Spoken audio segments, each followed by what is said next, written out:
Bon après-midi, Joanie Laforêt est en studio avec moi de la ville de Notre-Dame-des-Prairies. Salut Joanie! Allô Anne-Marie! Contente de te retrouver pour une autre belle saison avec toi. Oui, moi aussi. Et après une belle programmation estivale où le soleil a été de la partie cet été, ben là, la programmation régulière a été dévoilée il y a quelques jours avec l'arrivée aussi de votre passeport pour l'audace. Oui, exact. On a été chanceux cet été, en fait. Il y a eu des belles journées ensoleillées. Puis là, on part la machine avec notre programmation régulière. Donc, comme tu l'as dit, notre passeport pour l'audace 2024-2025 a été dévoilé en fait à la fin du mois d'août. Okay. Et il est maintenant disponible dans tous nos points de dépôt et également sur notre site web. Donc, vous pouvez consulter. Il est aussi chez nos partenaires, là, donc comme le Centre culturel des Jardins, le Musée d'art de Joliette. Si on veut l'avoir physiquement, là, si on veut le feuilleter. La copie papier, exact. Pour résumer, en fait, le passeport, là, c'est vraiment l'entièreté de notre programmation culturelle, à la fois les événements qui sont présentés dans notre carrefour culturel que dans la salle d'exposition du Centre des arts et des loisirs Alain Larue. On a, pour ceux, en fait, et celles qui en entendent parler pour la première fois, là, je veux spécifier, en fait, que c'est une programmation qui est entièrement gratuite ou sur contribution volontaire, évidemment. Et elle est ouverte à tous. Donc, que vous soyez résident de Notre-Dame-des-Prairies ou que vous venez du Grand Joliette ou de Lanaudière ou peu importe, même si vous arrivez de Montréal, on vous accueille, vous êtes les bienvenus.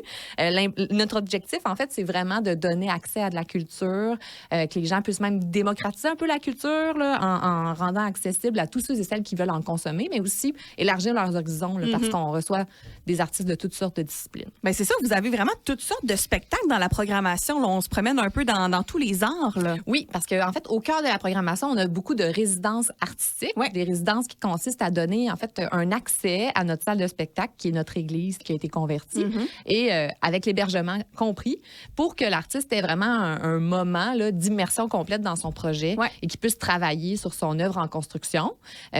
Au bout de cette résidence-là, souvent le jeudi soir, ils présentent en fait le fruit de leur travail. Souvent, c'est quelque chose qui est quand même terminé, là, tout mis en scène avec l'éclairage. D'autres fois, c'est plus des lectures ou même une discussion avec le public. Mais dans tous les cas, à la suite de cette présentation-là, l'artiste veut avoir les commentaires du public. Donc, il y a un bel échange. On prend les commentaires, puis ça sert en fait à l'œuvre. À son processus dans créatif. Les années, dans les mois à venir ou même les années suivantes. Donc, c'est vraiment intéressant. On vous invite à venir voir ça. On a aussi des déjeuners littéraires qui sont présentés en collaboration avec la bibliothèque municipale. C'est les samedis matins au Carrefour culturel. On a aussi des soirées d'impro, un spectacle du temps des fêtes. On a même des spectacles qui sont présentés en collaboration avec le Cégep de Lanaudière à Joliette.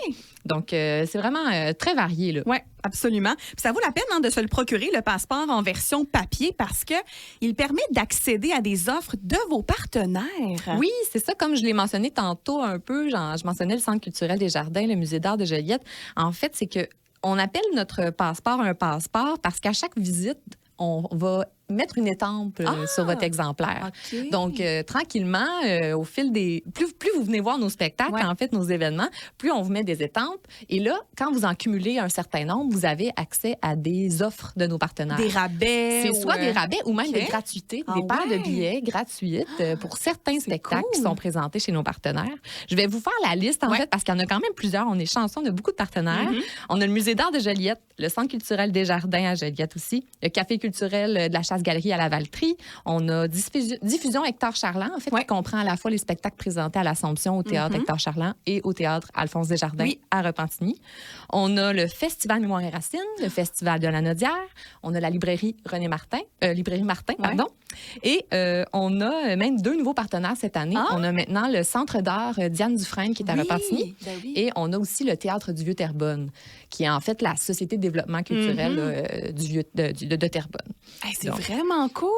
Oui, donc c'est vraiment, là, ça vous permet en fait d'en consommer encore plus de la culture. Exactement. Je vais vous donner un exemple parce que chaque partenaire a ses conditions, mais il y en a plusieurs qui ont la même, en fait, du moment que vous assistez à, supposons, trois spectacles au Carrefour culturel. Vous avez 3 étampes, donc vous pouvez avoir accès à une paire de billets gratuite sur une sélection de spectacles qui sont présentés dans les différentes salles de spectacle. Donc, il faut juste dire aussi qu'une étampe peut servir à seulement une offre. Là. Donc, il faut venir plus souvent si vous voulez avoir des offres de plusieurs partenaires. Fun. Oui, vraiment, c'est super cool ça. Et c'est dès la semaine prochaine là, que la programmation culturelle va commencer? Oui, on commence jeudi prochain avec un vernissage. OK. Première exposition qui est présentée au Centre des arts et des loisirs Alain Larue. Donc, jeudi, le 12 septembre à 17h30, en fait, on va accueillir une exposition d'un artiste préricois, d'Hérault, qui présente l'exposition Vestiges. C'est des œuvres, il y a des peintures, mais il y a surtout des sculptures. OK. Et il travaille avec, en fait, des pierres. Il fait vraiment ses œuvres, en fait, avec des pierres sédimentaires et du granit. OK. Puis pour lui, en fait, c'est des œuvres, c'est des matières nobles qui ont une histoire, tu sais, parce qu'ils ont permis justement à l'homme d'immortaliser son environnement, puis son histoire. Donc, lui, il veut vraiment comme refaire la rencontre, en fait, entre l'art et la nature. OK. Donc, il présente ça jusqu'au 19 octobre et jeudi, c'est vraiment l'opportunité de rencontrer l'artiste. Oui, il va être sur place. Il va être là toute la Pour le soirée. Il va y avoir des vernissage. grignotines, des boissons. Donc, soyez là. C'est au 225 boulevard Antonio Barrette et, je le répète, c'est gratuit, ouvert à tous. Et au cours des prochaines semaines, on aura la chance aussi de faire le tour ensemble de tous les événements qui s'en viennent cet automne, cet hiver également.